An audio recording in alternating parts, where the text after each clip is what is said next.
잠언 21장 26절에서 31절까지의 말씀입니다. 구약성경 잠언 21장 26절에서 31절까지에 있는 말씀, 오늘 우리에게 주시는 하나님의 말씀으로 우리 함께 한 목소리로 26절부터 31절 마지막 절까지 있는 말씀 받들어 읽겠습니다. 어떤 자는 종일토록 탐하기만 하나 의인은 아끼지 아니하고 베푸느니라. 악인의 재물은 본래 가증하거든 하물며 악한 뜻으로 드리는 것이랴. 거짓 증인은 배망하려니와 확실히 들은 사람의 말은 힘이 있느니라. 악인은 자기의 얼굴을 굳게 하나 정직한 자는 자기의 행위를 삼가느니라. 지혜로도 못하고 명철로도 못하고 모략으로도 여호와를 당하지 못하느니라. 싸울 날을 위하여 마병을 예비하거니와 이김은 여호와께 있느니라. 아멘. 오늘은 함께 잠언 21장, 22장 두 장의 말씀을 함께 읽으며 묵상하는 날입니다. 이 연휴 명절 때는 여러분 여러 가지로 분주하실 것 같아서 하루에 두 장씩 말씀만 읽으면서 우리가 함께 기도하도록 그렇게 스케줄을 짰습니다. 그래서 오늘은 잠언 21장, 22장 말씀을 여러분이 함께 읽고 말씀을 통해서 은혜를 받는 그런 시간을 가져주시기를 부탁을 드립니다. 사람은 각자 무엇인가를 지키기 위해서 애를 쓰며 살아가요. 정치가들은 자기가 누리는 어떤 권세, 그 자리를 지키기 위해서 애쓰고, 부유한 사람들, 그런 사람들은 자기가 가지고 있는 물질, 돈을 지키기 위해서 애쓰기도 하지요. 사랑하는 사람과 연애 중인 사람은 지금 그 사랑을 지키기 위해 애쓰기도 하고요. 직장인은 직장에서의 자기의 자리 지위를 지키기 위해 힘쓰기도 합니다. 물론 부모님들은 자기의 자녀들을 지켜나가기 위해 열심히 노력하고 애쓰지요. 우리는 무언가를 지키며 살아가는데 우리 신앙인이 무엇보다도 우리가 지키고 살아가야 할 것이 있다면 그것은 우리가 살아가는 삶에서 하나님의 길을 따라 살아가는 그 삶의 길을 지켜나가는 그것이 우리에게 중요하다 하는 생각을 해보게 됩니다. 우리가 잘 아는 시편 1편 말씀 마지막 절에 보면 이렇게 말씀하지요. 무릇 의인들의 길은 여호와께서 인정하시나 악인의 길은 망한다 하는 말씀을 하시잖아요.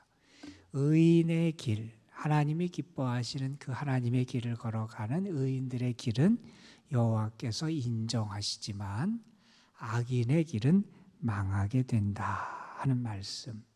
우리는 그 의인의 길을 걸어가는 사람이고 우리의 삶에서 의인의 길을 걸어가는 삶을 잘 지켜나가는 것, 우리가 이 세상을 살아가는 삶에서 우리의 또 하나의 사명이라고 말할 수 있을 겁니다.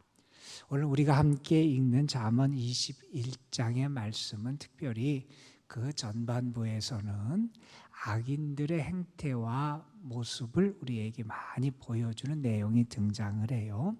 악인들이 살아가는 모습들, 그리고 그 악인들에 대한 하나님의 심판에 대한 말씀을 언급하면서 악한 사람들의 실체를 분명하게 드러냅니다. 속이는 재물을 가지고 그것을 탐하는 사람, 강포, 다른 사람을 괴롭히며 살아가는 사람, 또한 거만하게 살아가는 이런 사람, 그래서 이 악한 사람들, 악인들의 삶의 모습이 있다 하는 것을 분명하게 보여주면서 그 악인들의 삶에 대해서 우리가 주의하고 바라봐야 된다는 것을 가르쳐 주세요. 특별히 21장 2절에 보면 이런 말씀이 기록되어 있습니다. 사람의 행위가 자기 보기에는 모두 정직하여도 여호와는 마음을 감찰하신다 하는 말씀을 해요. 자기가 무언가를 속이고 자기가 괜찮은 것처럼 생각하지만 사실 하나님은 모든 것을 아시고 그 마음을 감찰하시는 분이 하나님이시고 그 하나님 앞에 우리의 악한 것이 다 드러나게 되어 있다는 사실을 분명히 기억해야 한다는 거지요. 이렇게 21장 전반부에서는 특별히 악한 사람들의 행위와 모습에 대해서 우리에게 분명하게 드러내준 다음에 그 중간 이후의 말씀을 보면 21장에서 특별히 무엇을 강조하냐면 이렇게 악한 사람들과 대비되는 의의 삶, 의로운 삶, 하나님이 기뻐하시는 그런 삶을 악인들의 삶과 대조해서 대비해서 나타내는 그런 말씀들이 많이 등장하게 됩니다. 이렇게 모든 것을 우리에게 보여주면서 우리에게 가르쳐주는 교훈은 그거지요. 우리는 하나님을 믿는 사람이다. 살아계신 하나님을 믿는 사람이기 때문에 하나님의 백성 믿음의 사람은 그들의 삶 속에서 하나님의 뜻을 따라 살아가는 길, 의인의 길, 공의를 행하며 의를 행하는 그 삶을 살아가야 한다 하는 것을 우리에게 분명히 가르쳐 주는 거지요. 그런데 그러한 의의 길을 걸어가는 우리의 모든 삶의 행위의 근본 동기가 무엇이 돼야 되느냐? 그것은 잠언이 계속해서 우리에게 가르쳐 주는 대로 여호와를 경외하는 데서 비롯된다 하는 거죠. 내가 내 마음대로 내 인생을 살아가는 게 아니라 내 위에는 분명히 하나님이 계시다는 거예요. 하나님의 살아계심, 하나님의 다스리심, 하나님의 역사하심을 나는 믿어요. 그렇기 때문에 우리의 모든 것을 아시고 감찰하시는 그 하나님 앞에서 하나님이 기뻐하시는 삶을 살아가는 것, 하나님을 경외하는 삶에서 비롯되는 의인의 삶의 모습 뿐만 아니라 내가 정말 하나님을 사랑하는 데서 비롯되는 그러한 믿음의 삶의 모습이 우리에게 나타나야 한다 하는 거지요. 계속해서 우리에게 분명하게 대조되는 것은 의인의 삶과 악인의 삶을 대조해요. 악인의 삶은 결국 패망할 수밖에 없지만 의인의 삶은 여호와께서 인정하시니 은혜가 있고 의가 있고 영광이 있는 삶이다 하는 것을 우리에게 분명하게 드러내 주기도 합니다. 그러면서 우리에게 이렇게 의인과 악인의 삶을 우리에게 분명하게 드러내 주는 것은 달리 보면 이렇게도 이해할 수 있을 것 같습니다. 우리의 삶의 자리에는 분명히 악한 사람들도 있고 우리의 삶의 자리에는 분명히 악이 있어요. 신앙인 믿음의 사람들, 우리는 어떤 사람들이냐? 이 악과 싸워가는 사람들. 악인들이 많이 이렇게 행행하는 것 같은 그러한 삶의 자리에 있지만 그런 것과 맞서 싸워서 의를 지켜가고 그거와 맞서 싸워서 하나님의 용사, 군사로 살아가는 사람이 바로 우리 신앙인들, 의인들이다 하는 것을 우리는 분명히 기억해야 한다는 거지요. 존 버년의 철로 역정에 보면 그 크리스찬이라고 하는 신앙인이 그 기독자가 어느 집에 들어가요. 해석자의 집이다 하는 데가 가게 되는데 거기에 가보면 그 집안에 모닥불이 피어 있어요. 모닥불이 피어 있고 불이 활활 타오르는데 그 앞에서 한 사람이 물을 가지고 계속 그 벽난로 거기에 물을 부어요. 왜 붓냐면 불을 끌려고 붓는 거죠. 그런데 불이 안 꺼져요. 물을 계속 부으면 당연히 불이 꺼져야 될 것 같은데 안 꺼져요. 그래서 그 기독자가 그 집주인 해석자에게 물어봐요. 이게 도대체 무엇을 나타내는 겁니까? 그랬더니 해석자가 그 기독자를 데리고 그 뒤편으로 가요. 그 뒤편에 가있더니 누군가가 계속해서 그 난로를 향해서 기름을 붓고 있는 게 나와요. 계속 기름을 부으니 그 불이 꺼질 수 없는 거지요. 그러면서 얘기해요. 기름을 붓고 있는 분은 주님이시다 하는 걸 얘기해요. 주님이 계속해서 우리에게 은혜의 그런 기름을 부어주신다는 거예요. 그래서 하나님의 그 불길이 꺼지지 않도록 계속 우리에게 기름을 공급해 주신다. 아무리 방해 세력이 있어도 아무리 마귀가 있어 아무리 사탄이 우리를 방해하고 우리를 해하려고 하고 우리의 의의 삶을 방해하려고 그래도 우리를 도우시고 우리에게 은혜의 기름을 공급해 주시는 주님이 계시다. 우리는 그 은혜를 받아 살아가는 사람이기 때문에 우리가 나의 힘과 나의 능력과 나의 지혜를 가지고 우리가 어떻게 의롭게 살고 바르게 살겠어요? 내 지혜와 능력이 아니라 주님의 은혜 가운데 살아가는 삶을 살아가는 우리들, 옳고 하나님이 기뻐하시는 삶을 살아갈 수 있도록 주님이 오늘도 우리에게 힘을 주시고 능력을 주시고 은혜의 기름을 공급해 주심을 의지하며 살아가야 한다 하는 것을 우리에게 알게 하시기도 합니다. 오늘 말씀에 보면 잠언 21장 26절부터 마지막에 있는 이 말씀에도 악인과 의인의 모습이 대비돼요. 어떤 사람이 악한 사람으로 등장하느냐? 종일토록 탐하기만 하는 사람, 욕심에 이끌려 살아가는 악한 사람이 등장을 하고, 반면에 의인이 등장을 하는데 그 의인은 어떻게 살아가느냐? 아끼지 아니하고 베푸는 삶을 살아간다 하는 거예요. 여러분, 나도 내 앞에 있는 게 요것만이 다라고 생각하게 될 때, 내가 가진 요것만이 다라고 생각할 때 될 때 자꾸 그거에만 집착해요. 그러나 그게 다가 아니라는 것을 알게 되면 내가 조금 더 여유를 가지고 베풀 수 있는 마음이 생기잖아요. 우리는 분명히 믿어요. 하나님은 살아계시고 하나님은 매일매일 우리에게 일용할 양식도 공급해 주시고 우리에게 필요한 하늘의 만나를 공급해 주시는 분이 하나님이세요. 우리는 그 은혜를 입고 살아가요. 우리가 나에게 필요한 걸 하나님이 공급해 주실 뿐만 아니라 하나님이 나에게 많은 것을 또한 거두게 하시는 은혜도 주시잖아요. 이런 때 우리가 어떤 마음을 가져야 되느냐? 내가 욕심에 이끌려서 뭔가를 탐하는 거기에만 사로잡혀 살아가는 사람이 아니라 내가 함께 받은 바 은혜를 나누며 살아가는 삶을 살아가는 것, 그것이 의인의 삶이고 하나님이 기뻐하시는 삶이다. 그것을 내가 살아내야 하는 거지요. 주님께서도 그런 말씀을 하셨지요. 주라, 그리하면 너희에게 줄 것이니 후히 되어 누르고 흔들어 넘치도록 하여 너희에게 안겨주리라. 너희가 나누라는 거지요. 사랑을 베풀라는 거지요. 그러면 주님이 채워주신다는 겁니다. 이게 다가 아니라는 거예요. 주님이 예비하신 은혜가 있고 주님이 예비하신 축복이 있음을 분명히 기억하면서 받은 바 은혜를 나누고 축복을 나누며 살아가는 것, 그것이 하나님이 기뻐하시는 삶이다 하는 그런 말씀이지요. 잠언 19장에 봐도 이런 말씀이 있습니다. 가난한 자를 불쌍히 여기는 것은 여호와께 꾸이는 것이니 그 선행을 갚아주시리라 하는 말씀이 있어요. 내가 그렇게 베풀며 살아가는 것, 하나님께 꾸이는 거라는 거예요. 하나님이 갚아주신다는 거예요. 여러분, 하나님이 그것에 대해서 내가 무언가 조금 베푼 거에 대해서 갚아주시지 않을지라도 그 이전에 하나님이 우리에게 베푸신 은혜가 얼마나 많아요. 우리는 자꾸 그것은 당연히 내가 누릴 것이고 그것은 내 거라고 생각해요.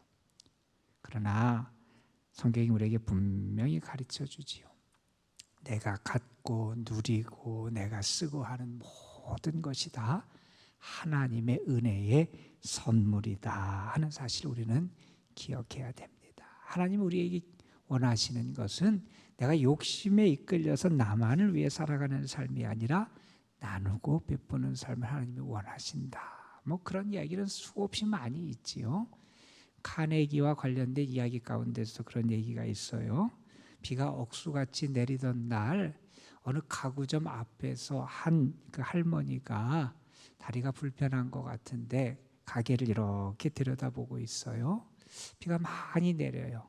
그래서 그 가구의 점원이, 그 주인인가 점원이 그 할머니를 그 안에 들어와서 좀 비를 피하시라고 이렇게 모셨어요. 그런데 할머니가 야, 나는 가구 살 것도 아닌데, 그런데 미안해하면서 가구점에 들어와서 계셨어요. 그리고 비가 그친 다음에 이제 이동을 하시게 되지요. 그런데 며칠 후에 어떤 그 연락이 오게 됐냐면 편지가 하나 왔는데 그 편지를 보낸 사람이 그때 부자 강철한 카네기란 사람이 편지를 보낸 거예요.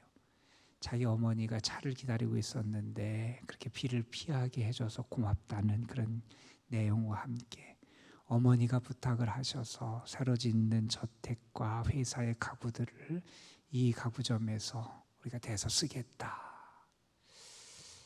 어떤 사람은 우연이라고 말할 수도 있을 거예요. 그러나 여러분, 우리가 뭔가 베풀고 욕심의 틀에 갇히지 않고 살아갈 때 하나님의 수없이 많은 은혜의 길을 우리에게 열어주시잖아요. 특별히 우리가 명절을 맞이하는 때예요. 이럴 때일수록 여러분 더 여러분의 마음이 좀 넓어졌으면 좋겠어요. 여러분의 손도 더 커지고, 그래서 어렵고 힘든 때지만 조그마한 것이라도 우리가 베풀고 나누며 살아갈 수 있는 그러한 삶의 자리로 여러분의 자리를 그렇게 채워나가셨으면 좋겠다 하는 그런 기대도 갖게 됩니다.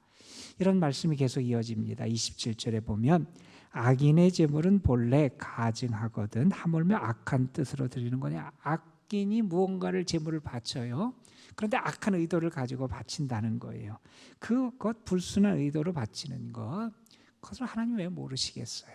그렇게 악한 욕심에 이끌려서 가증한 의도를 가지고 악한 뜻으로 드리는 그런 것 한 기뻐하시지 않으시지요? 28절에 보면 거짓 증인에 대한 얘기도 해요. 거짓 증인은 패망하려니와 확실히 들은 사람의 말은 힘이 있다. 거짓 증인과 참 증인을 비교해요.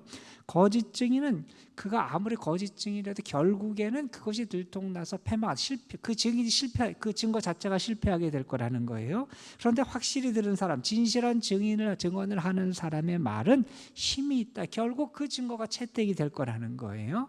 그러니까 우리가 뭐 살아갈 때도 다른 사람을 해하려고, 내가 무언가에 사로잡혀서 내가 유익을 얻고 이득을 얻으려고 하는 이런 거짓 증거도 그 결국이 그 잘못된 것이 드러날 수밖에 없다는 거지요.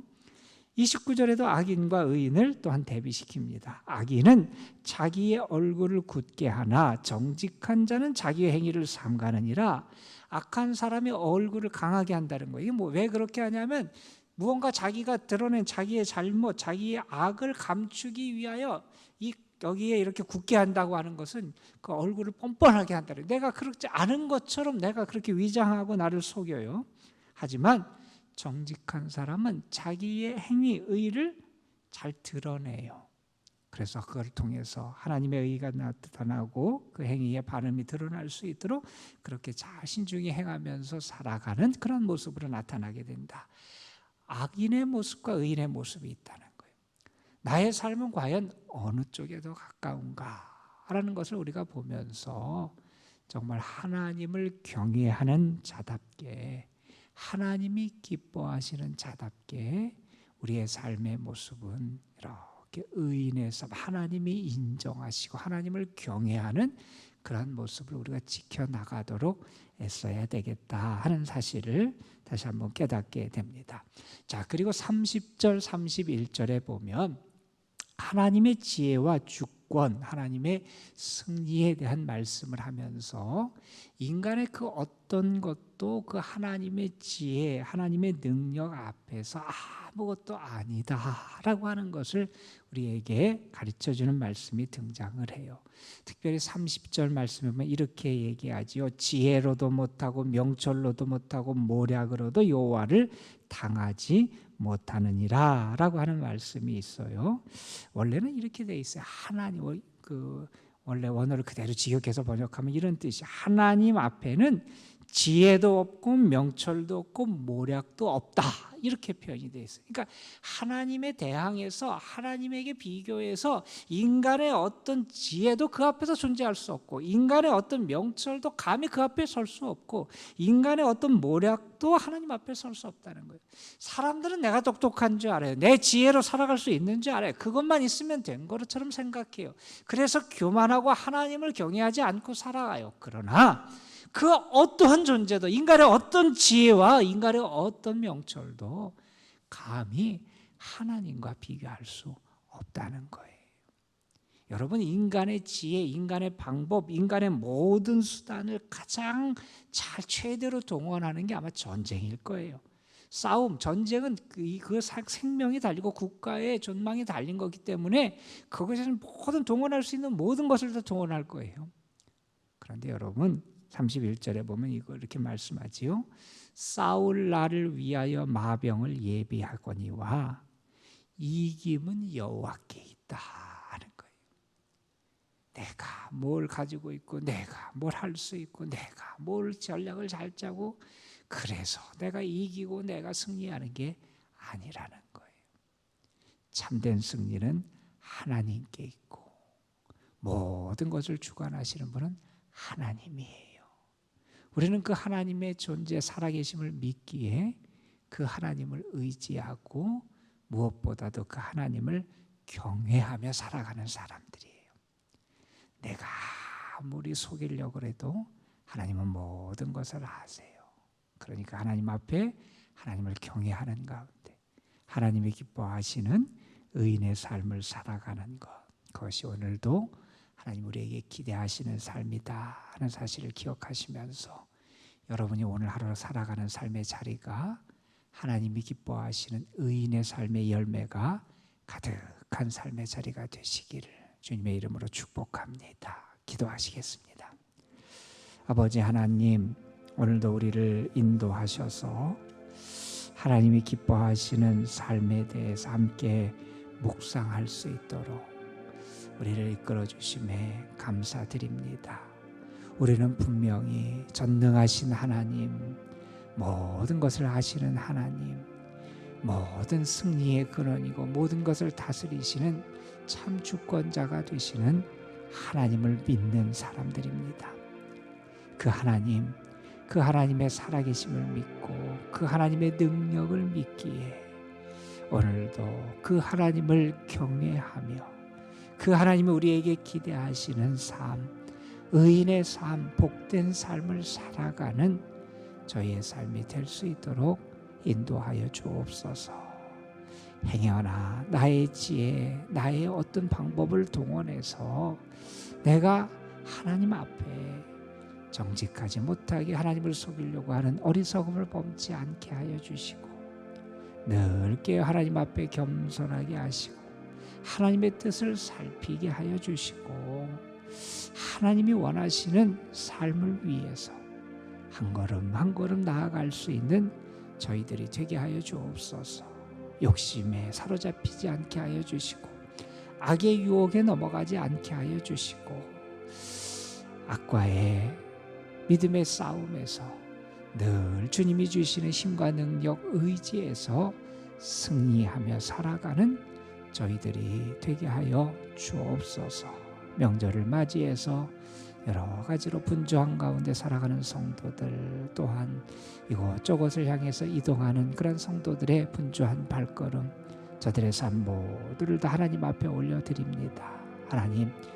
하나님께서 함께해 주셔서 어려움 당하지 않게 하시고 주님 아래서 참 평안을 경험하게 하시고 저들이 만나는 모든 사람들에게 저들이 더 큰 마음과 큰 손으로 주의 사랑을 전하고 베풀며 살아갈 수 있는 은혜도 허락하여 주옵소서.